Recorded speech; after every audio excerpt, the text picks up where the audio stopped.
Hello and welcome to, what's the name of this again? Our first inaugural podcast called The More You Know. The More You Know podcast. The More You Know podcast. Our producer directed us to say that, and we Yes. immediately forgot. Totally. So we're off to 100%. an excellent start. Boom. If you don't know us, my name is Scott Moore, and this is my father. Kevin Moore. Yeah, and we're here to talk all things real estate. We're trying to keep this a fun, informative podcast. Yeah. We'll try not to over-explain, which we're known to do. Well, so our intention is here to, take on good subjects and to make them as interesting as we possibly can and to give them practical application to you. Yeah. Applications that you can use. By the way, this is March.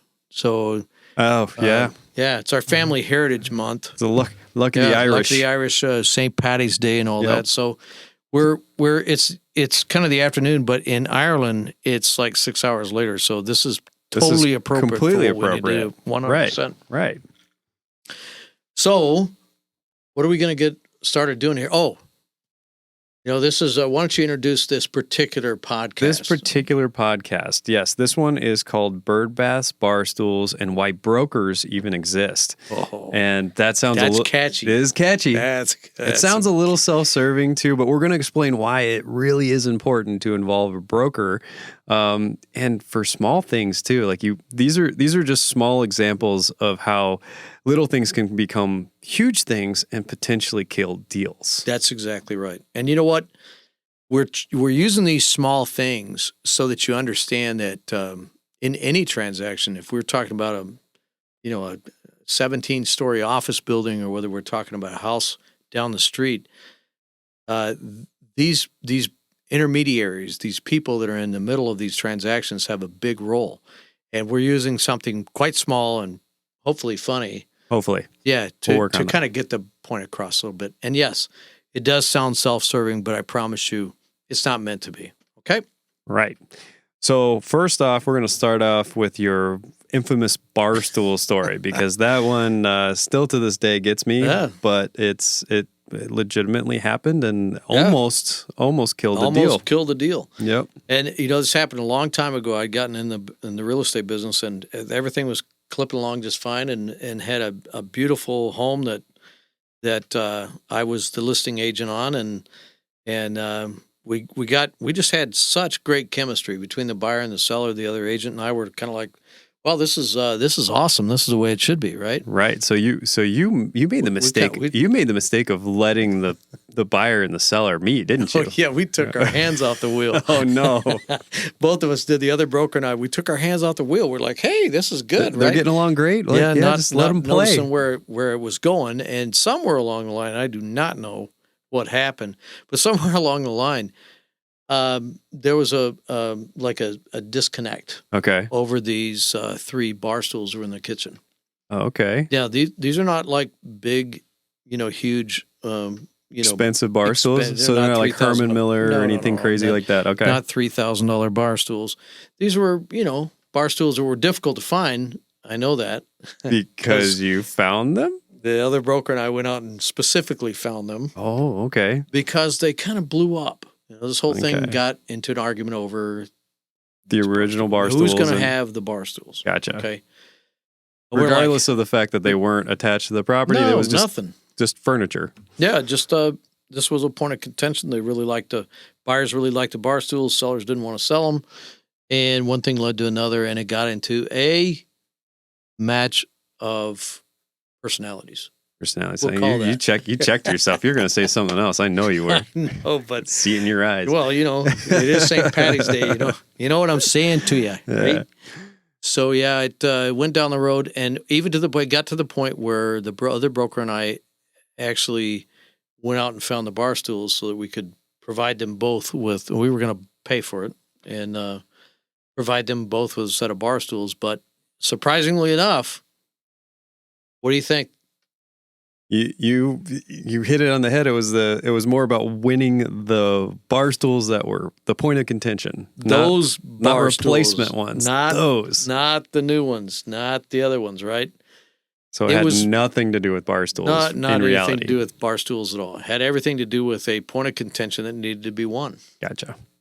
So, happily, and this is again the point of, and we'll get into this, but the point of brokers existing is to be able to put these situations that are uncomfortable into a place where we're buffers between folks that get into these transactions, right? You're able to offer perspective from a neutral, a trusted place. point, right? A trusted place. Yep. They trusted their broker. My clients trusted me, Mm-hmm. and it gives us a natural buffer between getting into situations like this can be bad, Right. and it can happen in pretty much any transaction, but it happens a lot, particularly in the residential side. business, because one party is selling a whole bunch of memories Mm-hmm. in a home, Right. and what's the other that the other party is selling or buying a property. That's it, right? Yep. So in this particular case, we were able to, get together. We reminded both parties to the thing how great the deal was for both of them. Right. How this was kind of like something that could be solved, Mm-hmm. and that how important really was it in the overall scheme of things to getting what you wanted. Right. And luckily, everybody settled all down. But come on, it was up to us, and we did an after-action review with between myself and the other broker, and said, this is something we need to learn from. Right. And if your broker is ever trying to keep you away from talking to the other parties, Yep. what do you think that is? Yeah. Some might construe it as keeping something from you, but it could be to protect you for reasons like this. Exactly right. Especially if the broker has experienced pitfalls like this. Absolutely. They're a little gun shy of it. Talk about pitfalls, right? Yeah. We got some Birdbath pitfalls that go right along with the whole thing, right? Oh, yep. The Birdbath story. Yeah, the Birdbath Almost story. forgot about that Now, one. the Birdbath story is a little bit different than the Barstool story, because the Barstools, they were just personal items that, that people are going to take with them when they go, right? Or so you think. Or so you think. In the instance of the Birdbath, it was actually a Birdbath that was attached to the property. Had a pedestal, concrete.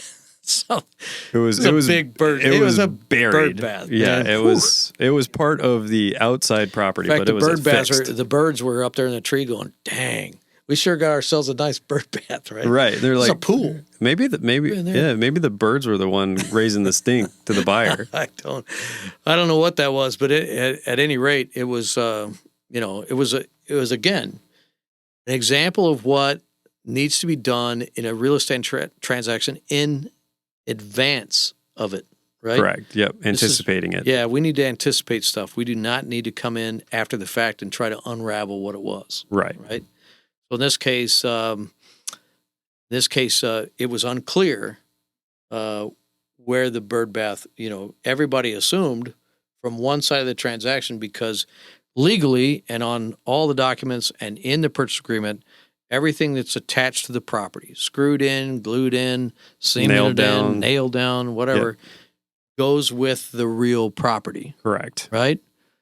And if you don't want to have it go to it from the listing side, you have to reserve basically reserving it. And that's anticipating that I want that particular light, or I want that bird bath, or I want something. I want it to go with us. We're reserving it, including plantings, rose bushes, light fixtures, commemorative trees. Yeah, light fixtures that might, like a chandelier that might belong in the family, or you've searched very high and low to find it and you want to take it to your next place. It's from Ireland. I can't let it go. Exactly. It was terrible to get here. But I belonged to my grandfather's grandfather, right, from Dublin. Right. So, it's anticipating, and this is the job that we do. It's our responsibility to anticipate, to fully inform, to make sure that everybody on the parties to the transaction, our clients both on the buying side and on the selling side, are adequately and properly prepared. Correct. For this emotional transaction, because it is literally the sale of a home and all the memories to one party and a property to the other. Right. And it can get really sideways. and it can get very dicey. Yeah. And that's not to say that the buyer side can't be emotional as well. I mean, especially if they're first time home buyers, everything is about feelings, is about, we're spending a lot of money. We've never spent this kind of money before. So make no mistake that especially residential, it's pure emotion many times on both sides. Especially now in this in today's market, there's such a competition for homes. I think we had one client that she was fine after the sixth deal that didn't go through. She says, "Well, I'm good. I already know the routine. I cry for about an hour and then I'm done."